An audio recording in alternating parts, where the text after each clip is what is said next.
आज तयार केलेली बॅगची रुंदी आपण शिवून 15 इंच, उंची 12 इंच आणि बॅगचे बॉटम 4 इंचाचे तयार झालेले आहे। बॅग शिवण्यासाठी आपण नऊवारी साडीचा उपयोग केला आहे आणि त्या कापडाला हे नॉनवून जोडून घेतलेले आहे। त्याची रुंदी 16 इंच आणि लांबी 29 इंच घेतलेली आहे आणि बंद तयार करण्यासाठी आपण या साडीच्या काठांचा उपयोग केला आहे। त्यासाठी आपण नॉनवूनची रुंदी 1 इंच आणि लांबी 22 इंच घेतलेली आहे। साडीची काठ 4 इंच रुंद आणि 22 इंच लांब घेतलेले आहेत। अशा प्रकारे आपण हे नॉनवून यामध्ये ठेवून फोल्ड करून घेऊन आपण यावर दोन्ही बाजूने शिलाई करून हे दोन्ही बंद तयार करून घेऊया। हे दोन्ही बंद तयार करून घेतल्यानंतर आता आपण या कापडाचा मध्य काढून घेऊया। मध्य काढून घेतल्यानंतर आपण दोन्ही बाजूने आता या मध्याच्या 3-3 इंच अंतर मोजून घ्यायचे आहे। यावर आपण बंद जोडणार आहोत, पण त्यापूर्वी आपण पुन्हा 3 इंच अंतर खाली मोजून घ्यायचं आहे। त्या ठिकाणी आपण चेन जोडणार आहोत आणि बॅगसाठी एक कप्पा तयार करणार आहोत। आता ही रेषा आपण पट्टीच्या सहाय्याने आखून घेऊया आणि कट करून घेऊ।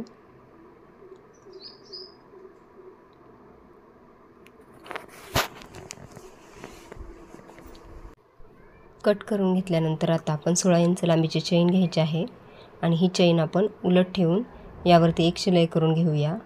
शिलाई करून घेतल्यानंतर हे कापड असं फोल्ड करून त्यावर एक दाबटीप घालून घेऊ आणि पुन्हा आपण कट केलेला हा वरचा भाग आहे तो शिवून दाबटीप घालून घेऊया।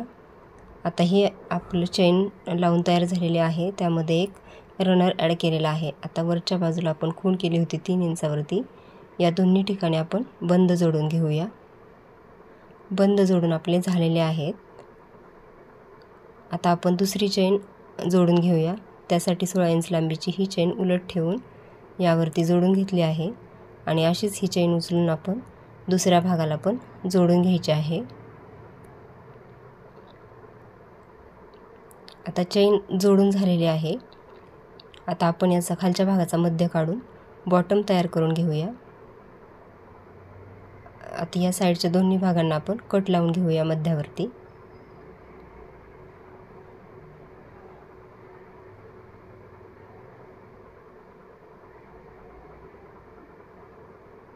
आता आपण वरच्या बाजूने 2 इंच आणि खालच्या बाजूने आडव्या बाजूने 2 इंच अंतर मोजून हे बॉटम तयार करून घेऊया आणि हा बॉटम आपण कट करून घेऊया।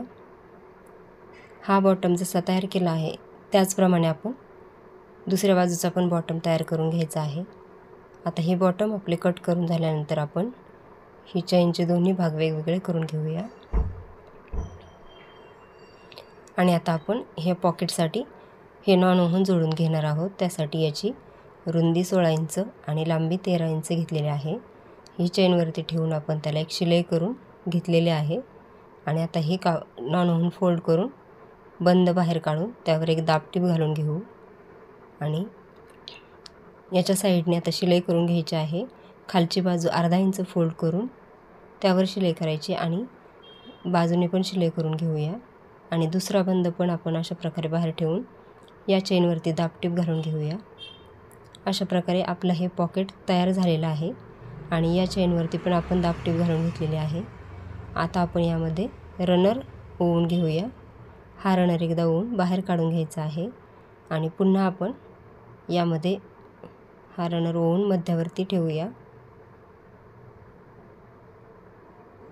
आता आपण हा भाग उलट करून घेऊ।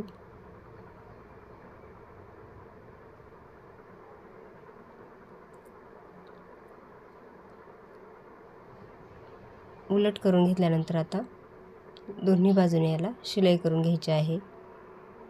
शिवून घेतल्यानंतर आता बॅगचे बॉटम तयार करू। बॉटम तयार करण्यासाठी आपण आता या खालच्या भागावरती एक खूण करून घेऊया दोन्ही बाजूला आणि आता ही शिलाई केलेला भाग आणि खूण केलेला भाग एकत्र जोडून आपण व्यवस्थित हा बॉटम शिवून घ्यायचा आहे दोन्ही बाजूंचा। बॉटम तयार केल्यानंतर आता आपण ही बॅग सुलट करून घेऊया।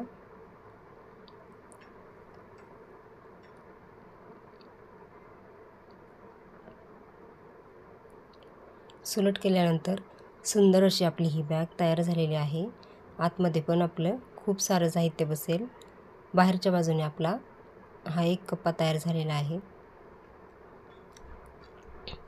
अशा प्रकारे आजीच्या नऊवारी साडीपासून आपण सुंदर अशी ही बॅग तयार केलेली आहे. बॅग आवडल्यास नक्की शिवून बघा.